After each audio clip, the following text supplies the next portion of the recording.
Salutare lumea, ce faceți? Bine v-am regăsit la un nou videoclip.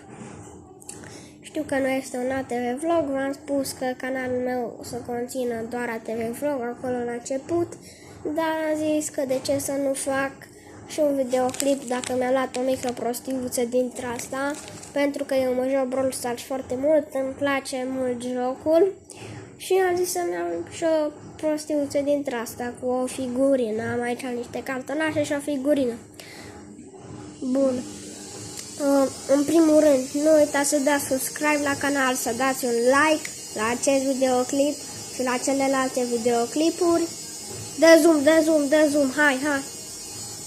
Nu dă zoom, așa, să dea zoom pe pungă și nu uitați să vă abonați, asta cred că am zis, dar este foarte important să vă abonați, să apăsați pe clopoțel și să dați un follow la Dragoș Ghiurco, am vrut să zic Ghiurco Dragoș, dar Dragoș Ghiurco m-am trecut. Și da, hai să începem. O să vă arăt prima dată cartonașele, pentru că n-aș vrea să stric surpriză, să vă arăt dintr-o dată și ce pică, din ce brawler pică. Bun, și ăsta sunt brawler, dar nu sunt brawler din... Ăștia-s brawler din carton, cum să spune, din hârtie. Bun, avem aici un skin pe Pam, dar stai că nu dă zoom pe el. Fac, e aici la lumină, să vedeți și voi un pic mai bine. Dar nu dă zoom, nu vrea bă să dea zoom. Telefon prost.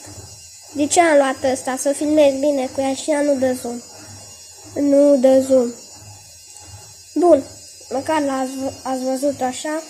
Nu vrea să dea zoom, nu vrea. Uite, văd că dă un pic de zoom să vedeți mai bine. L-avem aici pe frățiorul Carl. Nici pe ăsta nu vrea să dea zoom, dar mă rog. L-avem aici pe frățiorul Bull. Skin, mi se pare că ar fi skin.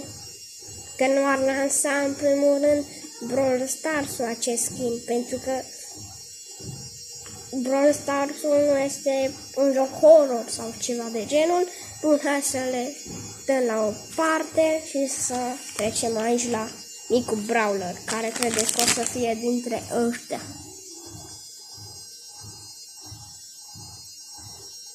Bun, 1, 2, 3 și sper că sunteți pregătiți. S-a văzut un pic mâna. Legendara Spike. Să dea așa un pic de zoom pe ea. Dar nu vrea. Las că oricum se vede bine. Uite, așa ar trebui să arate. Probabil din cauza luminii, dar din cauza luminii aș trebui să dea zoom. Să pun la lumină să vedeți măcar. Și ar trebui să arate și hai să facem și o mică comparație. Arată rău, desigur, am dat 10 lei pe el. Genul acesta a fost videoclipul, vă mai zic o dată, nu uitați să bușiți acel buton de like, să dați subscribe și scuze că se aude o mașină de făcut haine pe filmare. Scuzați mult. Da. Deci aici avem micul nostru brawler legendar. Vă mai zic o dată. Nu uitați să bușiți acel buton de like și să dați subscribe. Și vă rog să apăsați și pe clopoțel, pentru că când postez ceva nou să vă apară și vouă. Și încă o dată să nu ezitați să dați un follow la Dragoș Ghiurco. Hai, v-am lăsat. Vă pupa!